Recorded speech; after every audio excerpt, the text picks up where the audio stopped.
everywhere, GBS.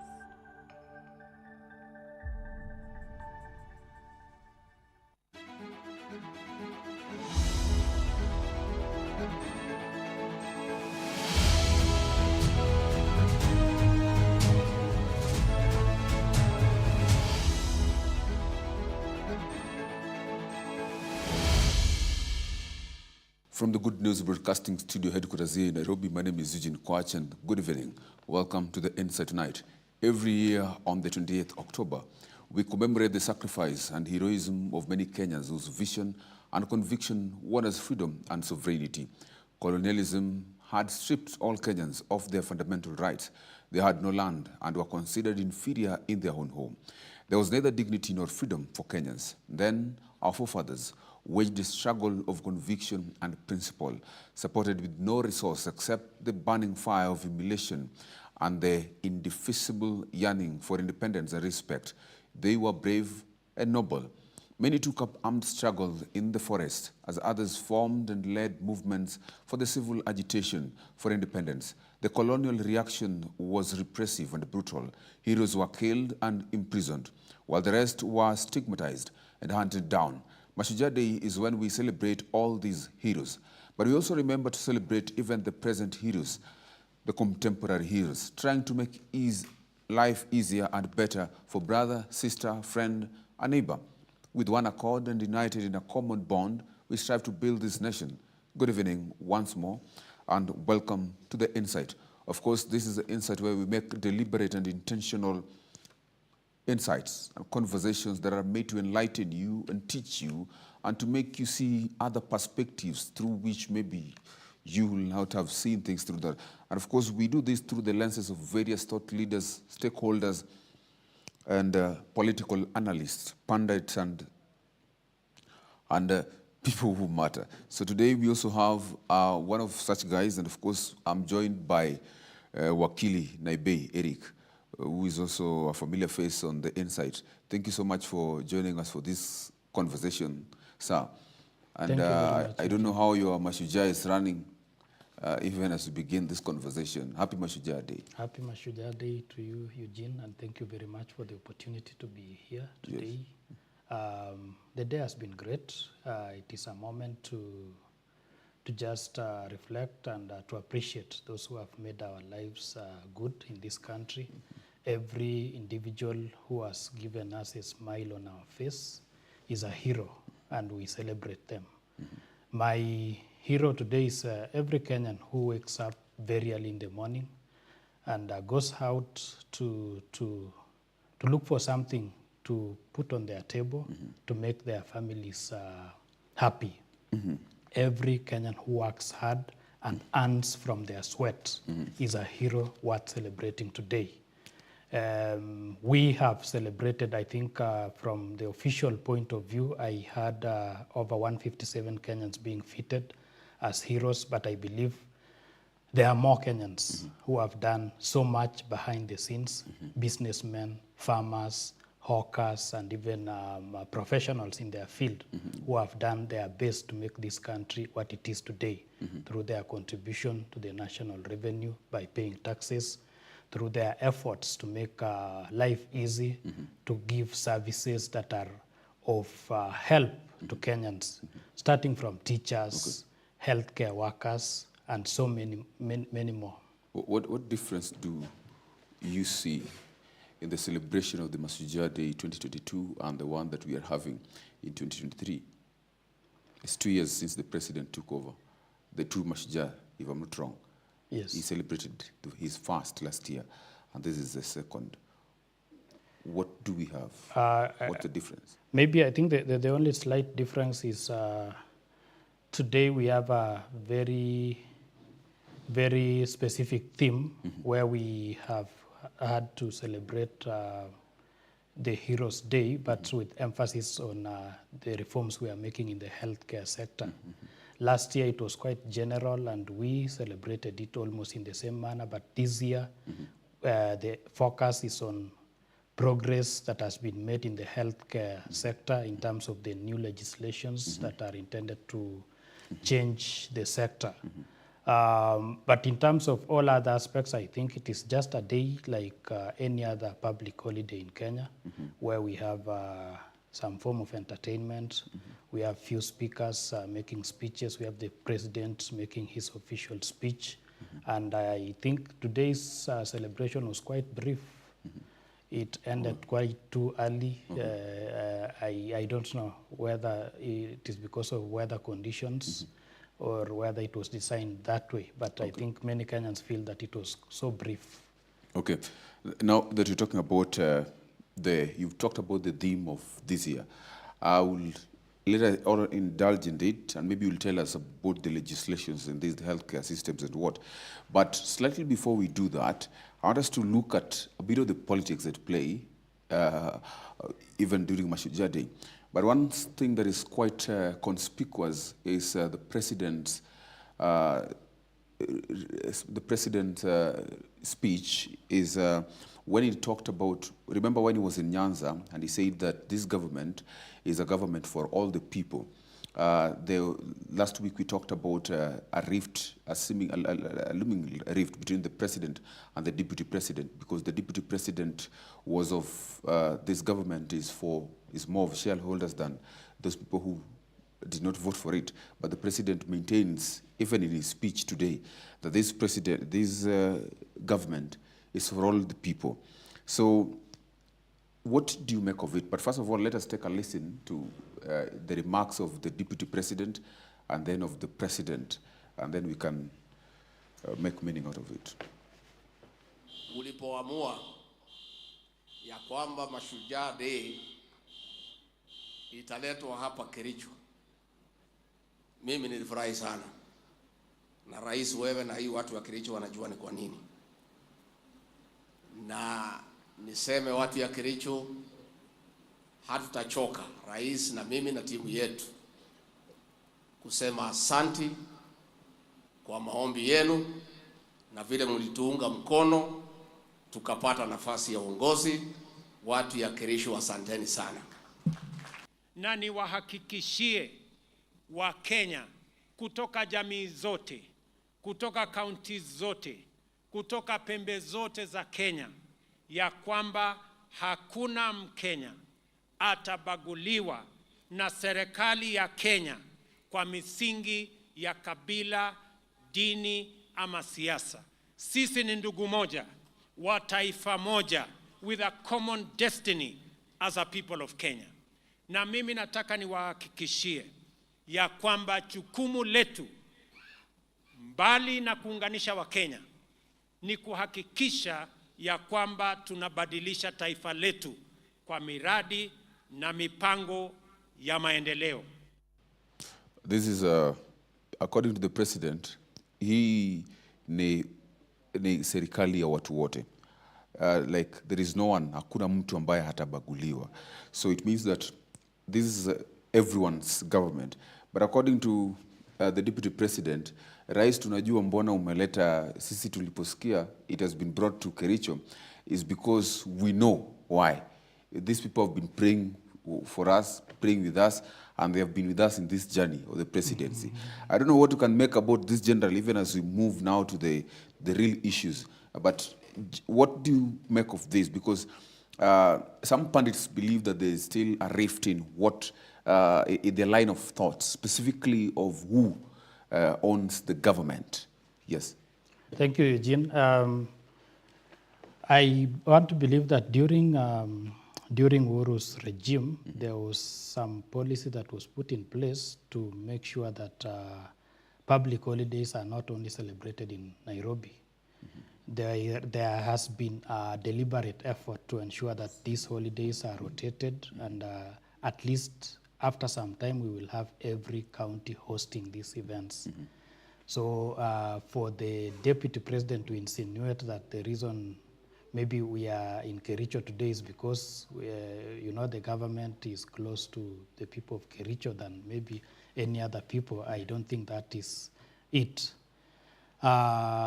Next year, I'm not sure where it will be, but it will be somewhere outside Nairobi, outside Kericho, probably Uasin Gishu, probably Trans Nzoia. It is a policy that is being actualized. So if we find ourselves in Siaya, for instance, next year celebrating this holiday, it will just confirm that this is a position we have taken as a nation, that we want to take these functions outside so that we give those towns or counties a chance to feel the government. And then it also gives an opportunity for those facilities to be improved. You saw the Kericho Green Stadium has been renovated. The national government, I think, has taken over for quite some time until yesterday. It has been now handed over back to the county. So it is an opportunity for infrastructural development and a chance for Kenyans to feel that we are one and to feel government and to at least feel part of Kenya. The president's speech is well in order. This government is for Kenyans.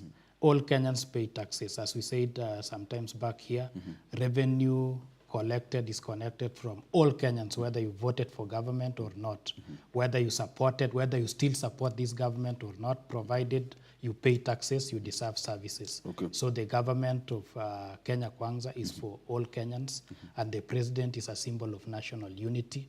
That is how he is supposed to speak always in public. Okay, thank you so much. Now, you spoke earlier about the theme of this year, that is UHC, Yes. the universal health care. And it's a critical theme indeed this year, which of course is quite different from what we've had in the previous years. When you talk about the universal health care, you spoke about certain legislations actually that have been put in place to ensure that we have a progressive healthcare system. Maybe you can speak about the healthcare, what these legislations are, and what they mean or portend to the future of the healthcare system, even as we take a look deeply into the theme. Thank you, Eugene. We have had the government, I think it was one of the pledges of the UDA, it was in the UDA manifesto, that the president intended to ensure that payments that we make, for instance, for insurance cover, are proportional and equitable, so that we do not have Kenyans earning small salaries, paying more than those who are earning like himself as the president, or rather paying an equal amount in terms of the fixed figures. So what the government has done is to come up with 4 pieces of legislation which are meant to streamline and to ensure that payments for health insurance are equitable and proportional to whatever you earn, and also to ensure that access to health care is universal, in that health facilities, starting from those that are categorized as level 1, level 2, level 3, level 4, up to level 6, you will find an opportunity to use your insurance cover to be treated, because at the moment as we speak, we have NHIF, but not all health facilities have the same. It is not compulsory. And what these laws are now coming in to make is to ensure that health facilities from the lowest level have room, and there are mechanisms to ensure that they give Kenyans who are insured a chance to use their insurance covers. So we have what the Primary Healthcare Act, the Digital Health Act, the Facility Improvement Financing Act, and the Social Health Insurance Act. What is of interest is the Social Health Insurance Act, which is now repealing the National Insurance Healthcare Fund, NHIF. We will no longer have NHIF, but we will have the Social Health Insurance Act, which under it establishes 3 different funds. The Primary Healthcare Act, the Social Insurance Act, and the Emergency, Chronic, and Critical Illness Fund. If you go through these legislations, because there is a breakdown which the government has tried to give in the president's the State House website. The intention is to ensure that there is a fund that takes care of every category of the health facilities we have as a nation. So that if you go to a level 1 health facility, whether it is a dispensary or a hospital or whatever name is given, I'm not a health expert, but whatever hospital you go and you find you want to be treated at a very low level, maybe it's a minor thing, you have a chance to use your card. If the illness becomes chronic, or if it is something that that hospital cannot handle and you are supposed to go to the next hospital, for instance, a referral facility, you still have a chance to use your cover at that stage. And once you deplete the amount of money that your cover provides for, there is now what they are calling the Emergency, Chronic and Critical Illness Fund, which should be able to come in and help you, even if you have depleted your cover. What is interesting with this, all this, is that it looks like we are now forcing all Kenyans. It is going to be compulsory for all of us to have health cover, to pay for insurance and to have it for you to enjoy this cover, which again brings into question the issue whether it will really ensure universal health coverage, because not all Kenyans will be able to pay. And having a law that ensures that we must have it doesn't mean that we will realize it, because implementing it will be an uphill task for the government. I'm also worried about the fact that it is now going to be 2.75% contribution as a percentage of your earning or income that is going to this fund, which is slightly higher than what we have been having. If you earn, for instance, 100,000 shillings, 2,700 shillings will be going to insurance. And it is compulsory. So I'm just concerned that even those Kenyans who earn 10,000 shillings, 5,000 shillings, if they are going to pay 2.75% to the health insurance, are they able? And then most Kenyans are not employed formally. They are in business. They are doing their things. How are we going to ensure that we get them? First of all, we give them the incentive to pay it, because if they are not intending to pay it, they will still survive out there. So it is a step in the right direction. It is a step towards realization of our constitutional requirement under Article 43, that every Kenyan is entitled to quality and affordable health care. But as to how we are going to make it practical, it remains to be seen. Yes. Let us take a listen to the President, Ruto, speaking on free medical services or affordable medical services before we revert to what you're talking about. Na gharama ya matibabu katika level 1, 2 and 3, gharama yake italipiwa na serikali ya Kenya kupitia kwa ile fund ya primary health.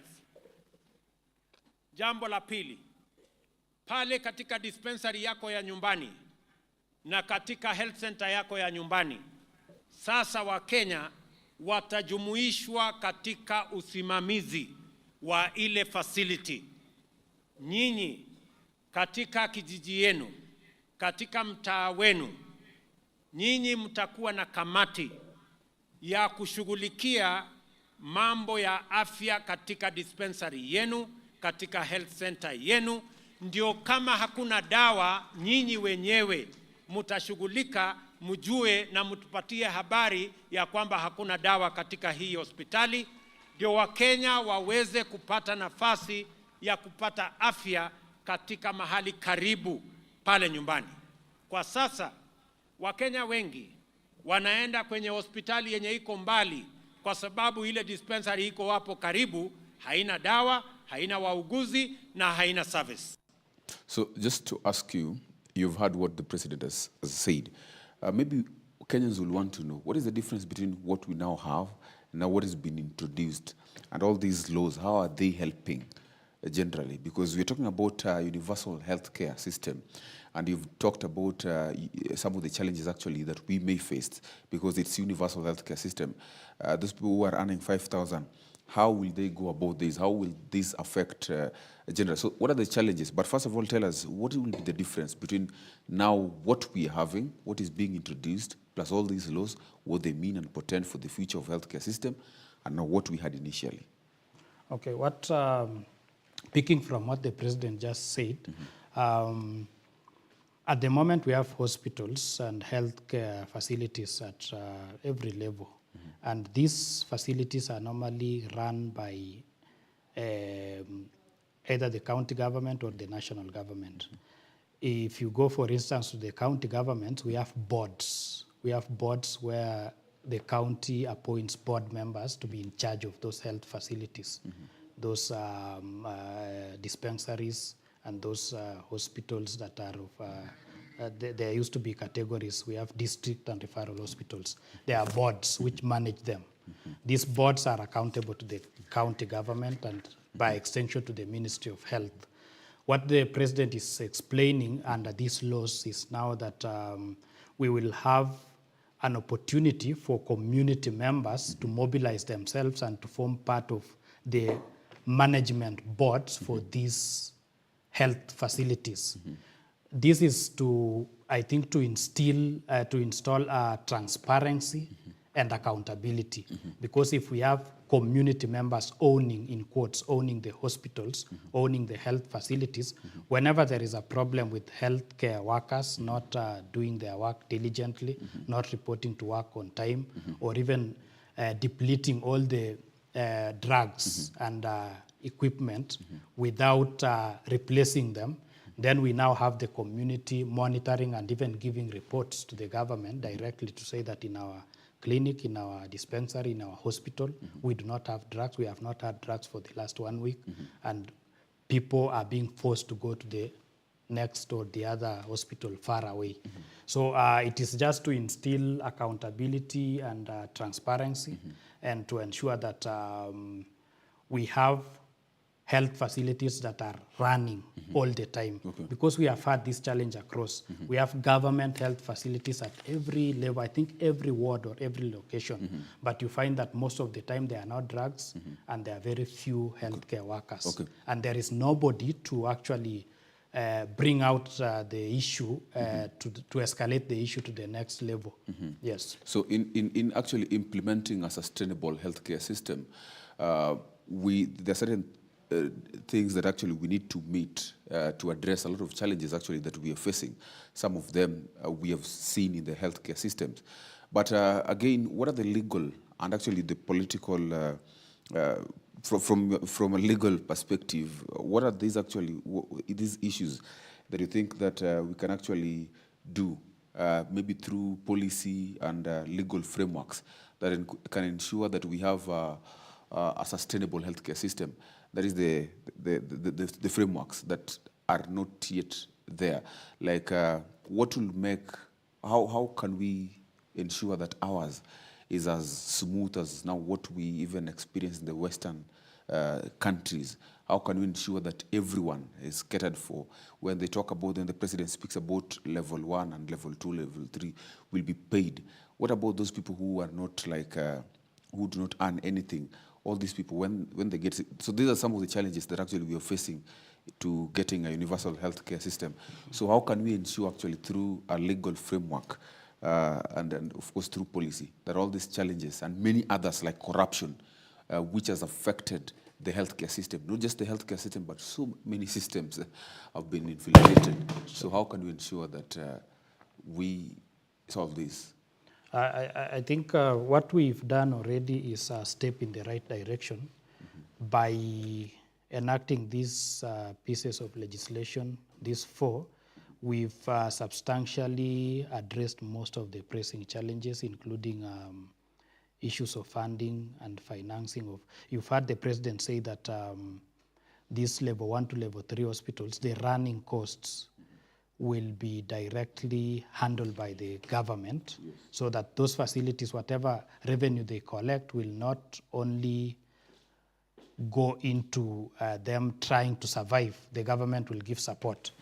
But what is most important in my take is that besides the laws that have been enacted, we still need to clarify the role of the county governments and the role of the national government as far as health is concerned. Yes. Because these legislations, they are quite silent on the issues that we have always debated on, whether health should be fully devolved, whether it is fully devolved as we speak, and especially the human rights angle, because we've had doctors complaining about failure by respective county government to handle their human resource concerns in terms of payment of salaries and even just their welfare as human resource.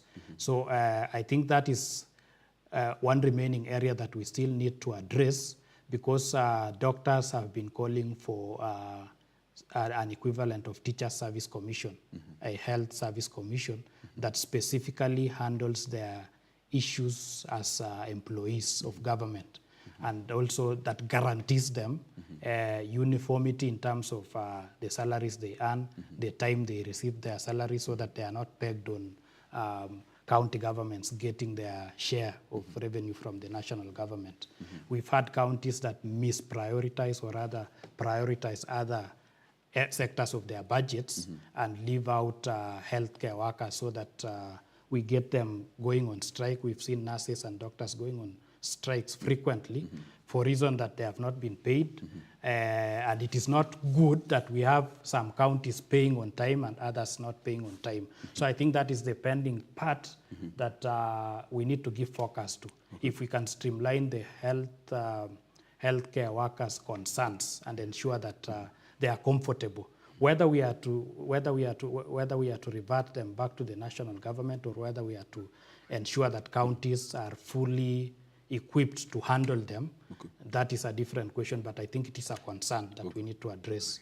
Otherwise, I think with the legislation in place, with the laws, we've made progress, and I think it will help us to move closer to realizing universal health coverage. Okay.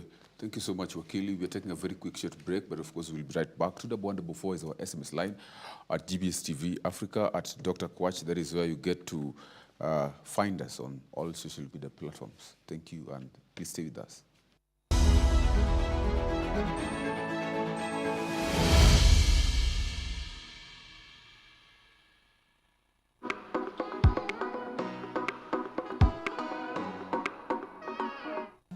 Let's be mindful of the people that we work with. Very, very important.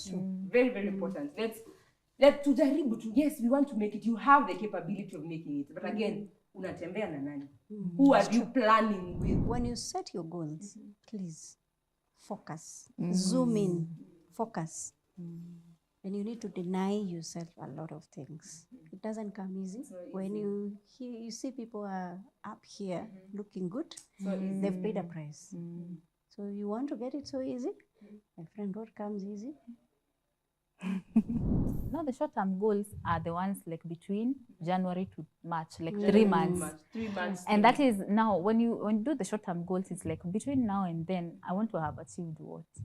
And that is easier to achieve, because now you'll be doing it on a daily basis to get to there.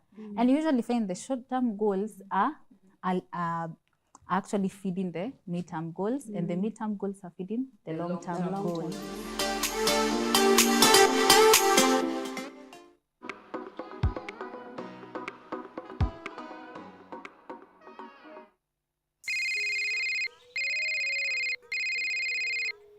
Hello?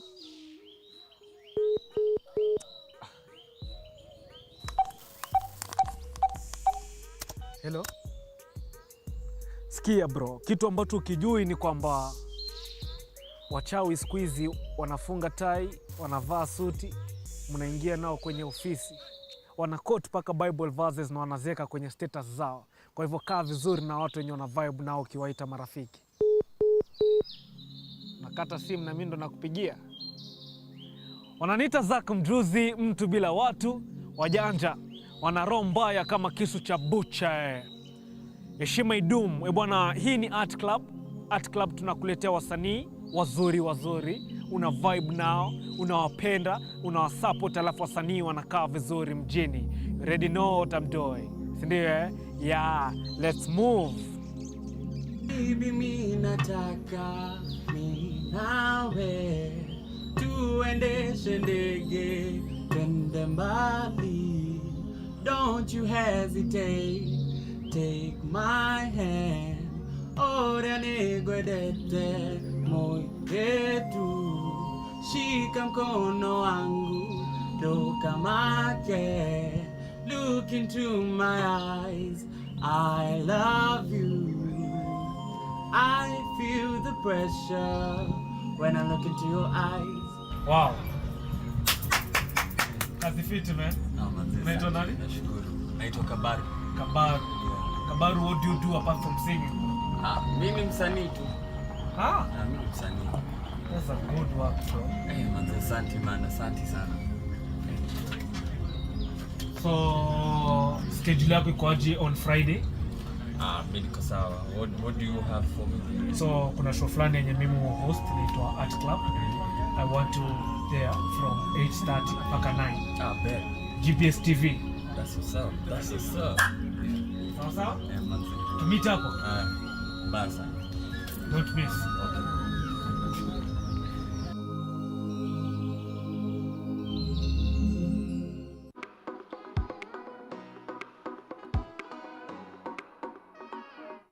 Care and Delight program. We are at the heart of compassion as we connect the needful patients to the world of assistance. Brian required a liver and a kidney transplant worth 6 million shillings, and baby Timothy urgently needed a pacemaker worth 600,000 shillings. Umenisapoti sana na nimefurahi sana, kwa hivyo Mungu ambariki na mtendee mema. Nitapeleka mtoto wako kwa hospitali aweke operation. Kwa hivyo Mungu ambariki sana, mtendee mema. To all the viewers of GBS, we are very grateful for watching my son's story and the way it touched you. We are also very grateful for all the contribution that you sent. May God bless you.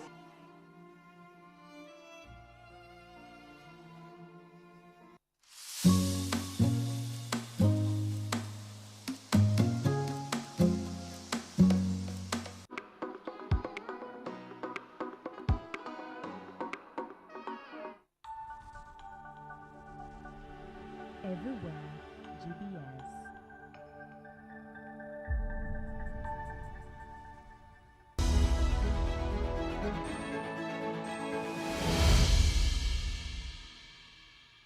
And welcome back to the Insight at GBS TV Africa. GBS TV Africa, that is where you get to find us. And of course, at Dr. Kwach, at Dr. Kwach. To the bond before is also a SMS line. Wakili, we are continuing this conversation. And as we talk about the Mashujaa Day, even as we celebrate the 60th Mashujaa Day, we must understand that Kenya has got a rich history of political activism and human rights advocacy. We know where we have come from, the 60 years of independence. We understand that there have been a lot of these are advocacies and these activisms have led us somewhere. So generally, the 60 years of independence, what do you think, what are these key critical issues that have actually maybe shaped our political landscape, and how are they important? Thank you, Eugene. Our political history as a nation, I think we always have to go back to 1963. We will always appreciate the efforts of our freedom fighters, the efforts of our forefathers, those men and women who fought for our independence, because were it not for their sacrifice and their effort, we don't know how long we would still be colonized as a nation. These men and women took their time, they took their resources, they also sacrificed their lives to ensure that Kenya attains independence. We remember the Mau Mau movement. We remember different regions in our country, different communities coming out to resist British rule and slavery.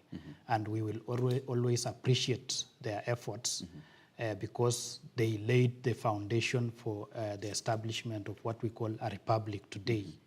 And it is always the desire of every Kenyan that we experience full independence in terms of now, being able to govern ourselves as a nation, being able to be self-independent in terms of even economy. Are we still relying on our colonizers to support us? I think we are still. Are we still reliant on outside forces to shape and design our democracy and our space politically? We have key moments. Besides the independence struggle, we now had a government that was our own from 1963 with President Jomo Kenyatta leading up to 1978. After that, Daniel Moi took over. In between the regime led by Jomo Kenyatta and Daniel Moi, we still had challenges as a nation. And we will still appreciate those Kenyans who rose to the occasion to ensure that we are fully independent in terms of now internally as a nation.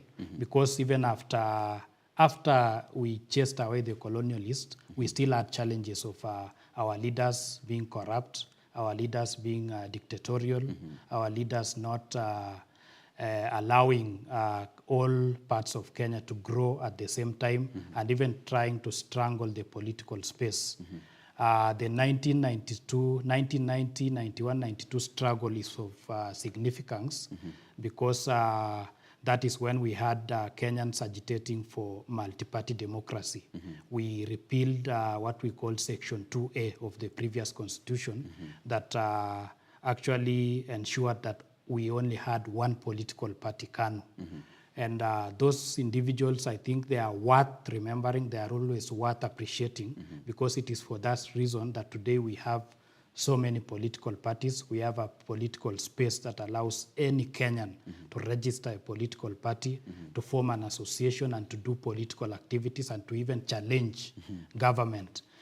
This 1992 struggle, we can't mention it without, we can't discuss it without mentioning names, the likes of Raila Odinga and the team, James Orengo, Paul Muite, and all those associated with them.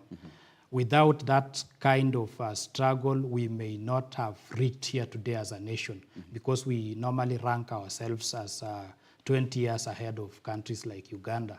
We are like 20 years ahead of our neighboring countries like Burundi,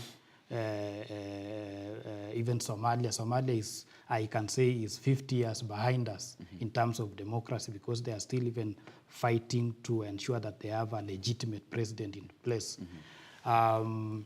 Kenya has been able to set pace for the rest of the East Africa and most parts of Africa in terms of moving ahead, in terms of coming up with legislation and coming up with political processes that are meant to ensure that democracy is alive. After the 1992 struggle, we still have issues again. We still had issues towards 97, 2002, but eventually we started the Bomas process where we wanted to now come up with a new constitution. And I think those who participated again in the Bomas 1 and the Bomas 2 process from 2003, 2004, until the referendum that we had in 2005, that led to Kenyans rejecting that draft. That laid a basis again for us starting a process towards 2007, 2008. And we must appreciate the efforts of the likes of Yash Palgai, who led the team, the committee that was doing the constitutional process at Bomas in 2005. And that process largely influenced what we had in 2010.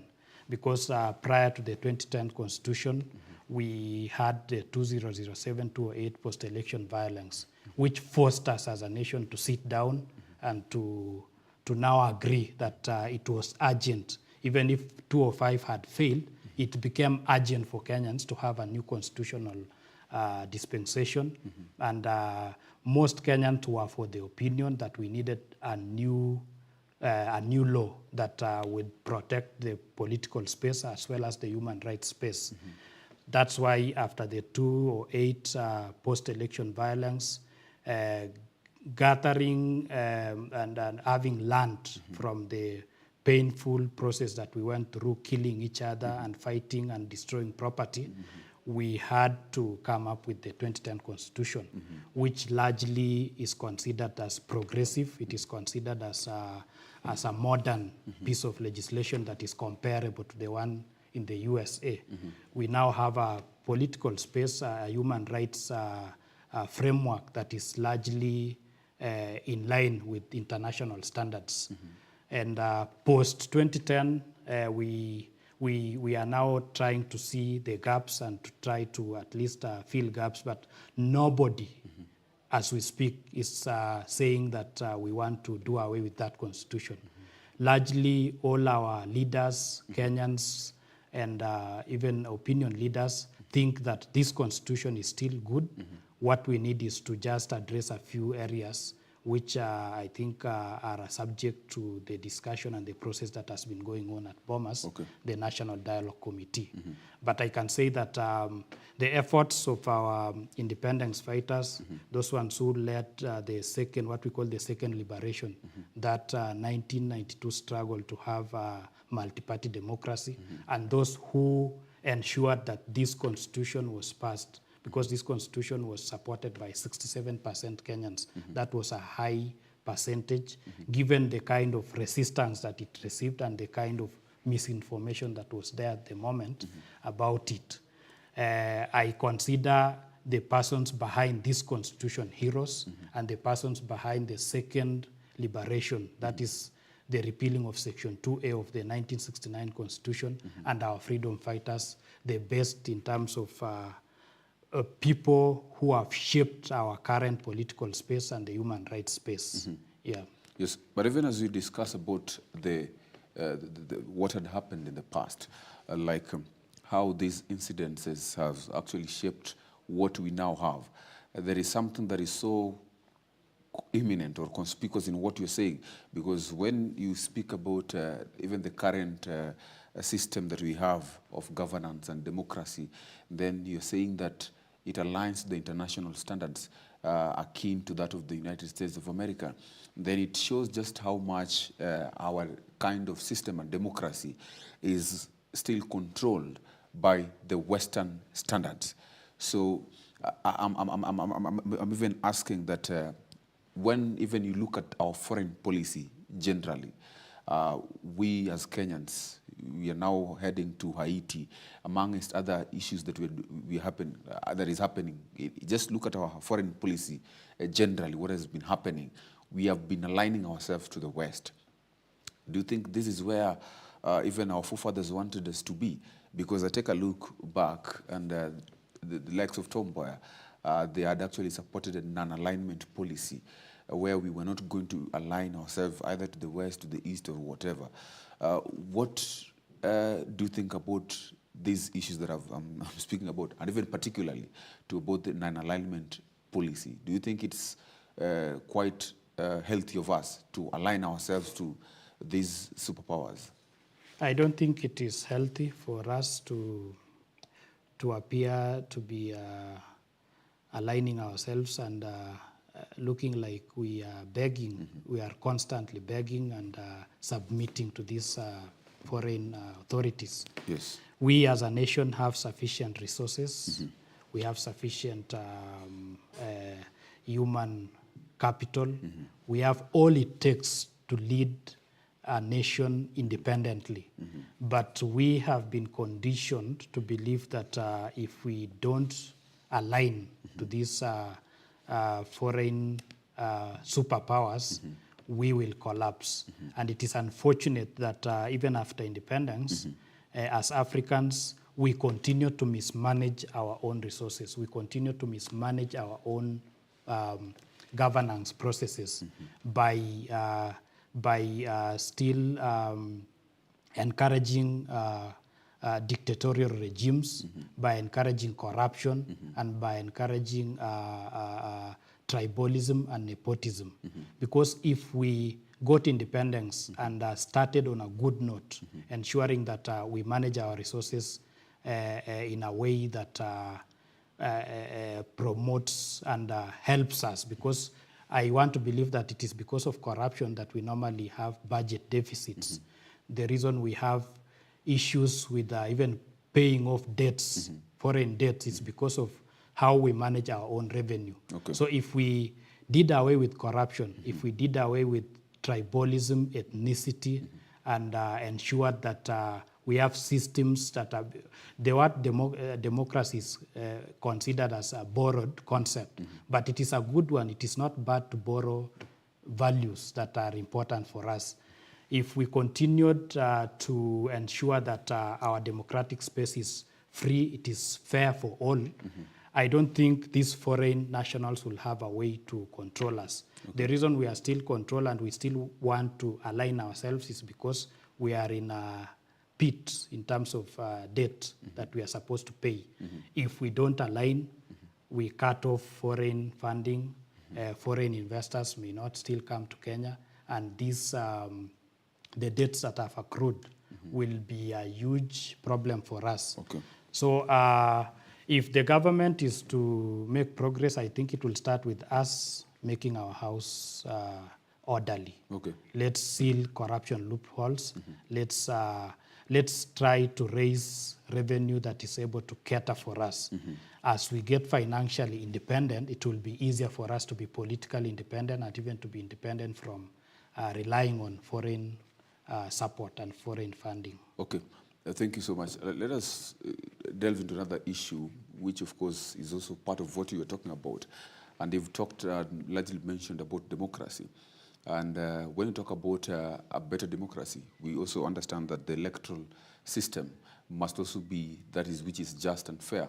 And the issue of electoral system, electoral justice system, the electoral process, having a fair electoral process, is something that has actually been talked about. We talk about electoral reform. It is something that we have had a discussion for a long time in our country. And it's actually also forming the basis of the discussions at Bomas, where people are giving in their suggestions of what we can do around the electoral process and all these reforms that we're talking about. But over the years, or rather, even as we are having this conversation at the Bomas, what do you think are these legal and political changes that really need to be made, that can actually be made to ensure that we have an electoral process that is actually fair and that is full of integrity than what we have today? Thank you, Eugene. I still say that we have the best, if not the best, we have what I consider as a good legal framework that governs elections in Kenya after 2010, because before that it was quite disorderly. You remember in 2008, political leaders who lost, especially the leading presidential candidate Raila Odinga, had no faith in the judiciary. And that is what partly led us to the violence. Yes. After 2010, we've had very, very elaborate election laws that have always been improved.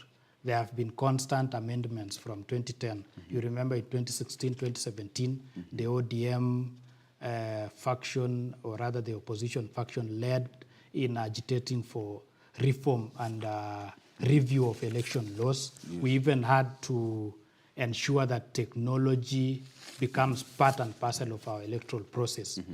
And further amendments were made in 2017, 2018, until before the 2022 election. What I consider as the remaining part is we need to make the election management body more independent. And to make it independent, it goes down to how do we put in place the election management body, IBC? How do we constitute it? I think that is where the problem still lies.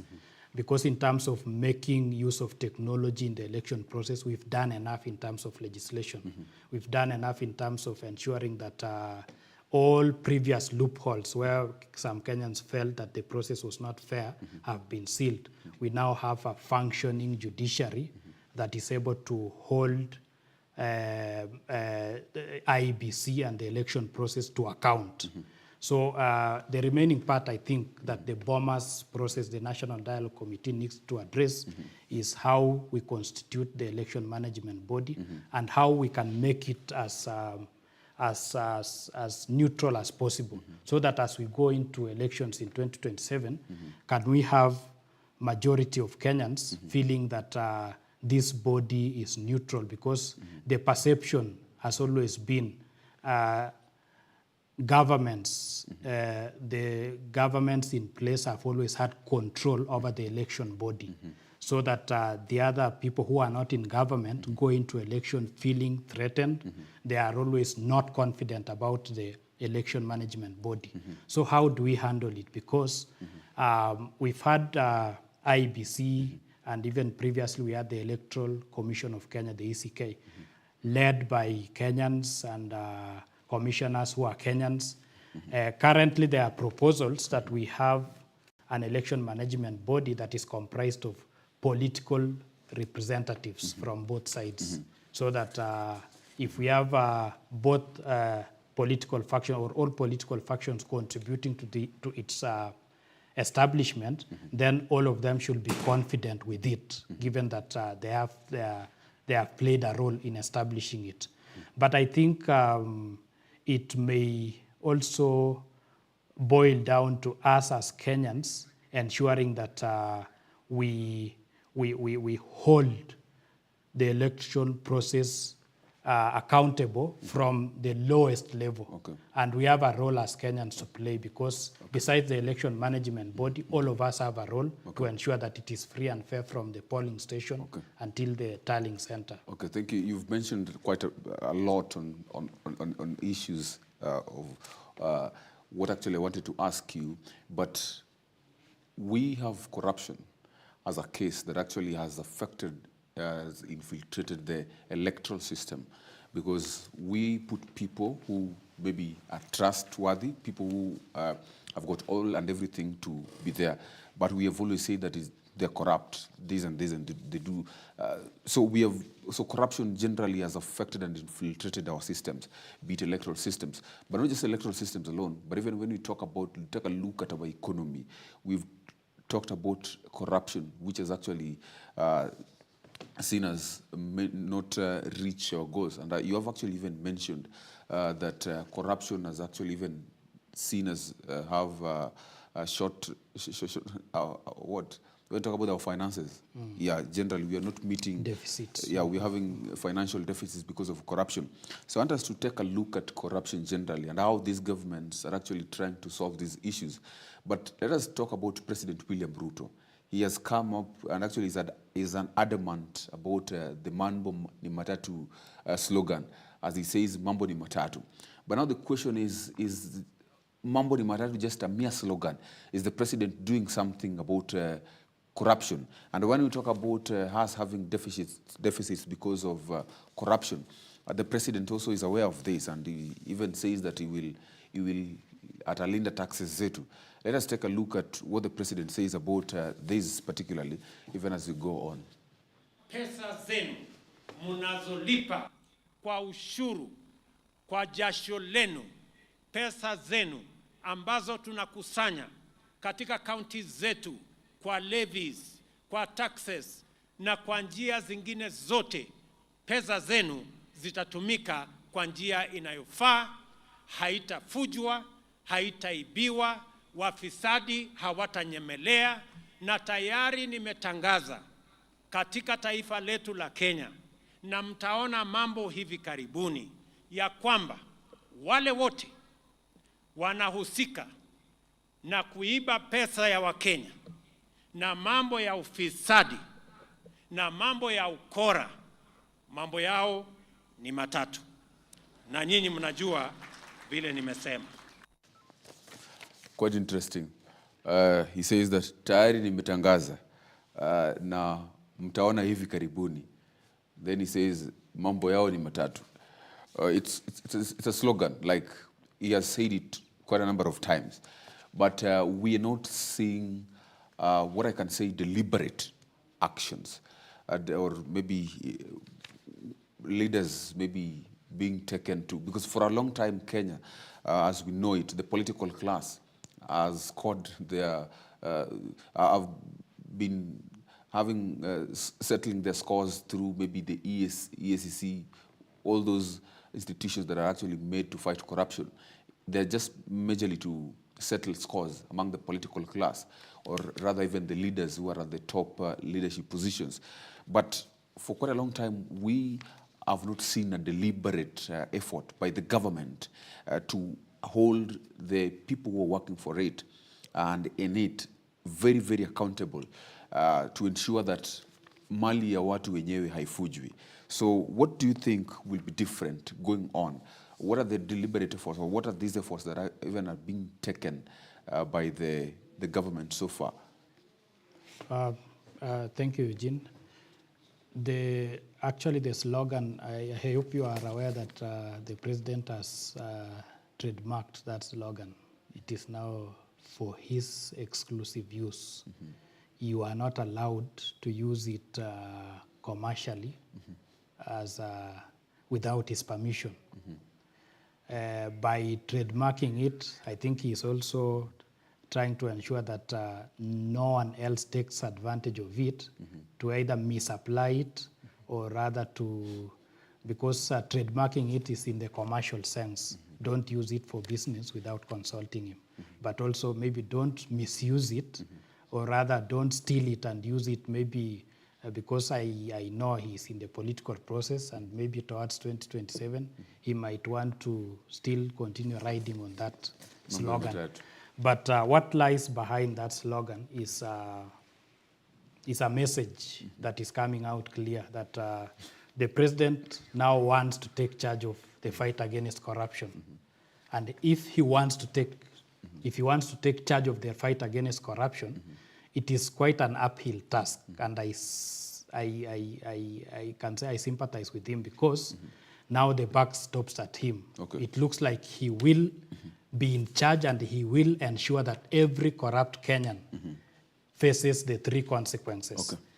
We still have the judiciary, we still have the EACC, we still have the DPP who are in the fight against corruption. But now it looks like the president and the government is taking a leading role in fighting corruption. It is my wish, and it is the wish of many Kenyans, that the president will actually ensure that this happens right from the cabinet, right from his office. If anybody is implicated, let them step aside. Take action right from the cabinet, right to, up to the lowest levels in public service. Okay. Let it not be a political rhetoric. Let's not make it a joke. Let it be real. Okay. Thank you so much, sir, for this wonderful conversation that we are having on the Insight. It is indeed a wonderful Mashujaa. We are wishing you a very good night. On behalf of everyone who has actually made this happen tonight, we are inviting you for the next session of the Insight next Friday. My name is Eugene Kwach, and of course Eric Naibei, who is a lawyer, who is a legal, an advocate of the High Court, was joining us here for a conversation. Thank you so much, and have a good night.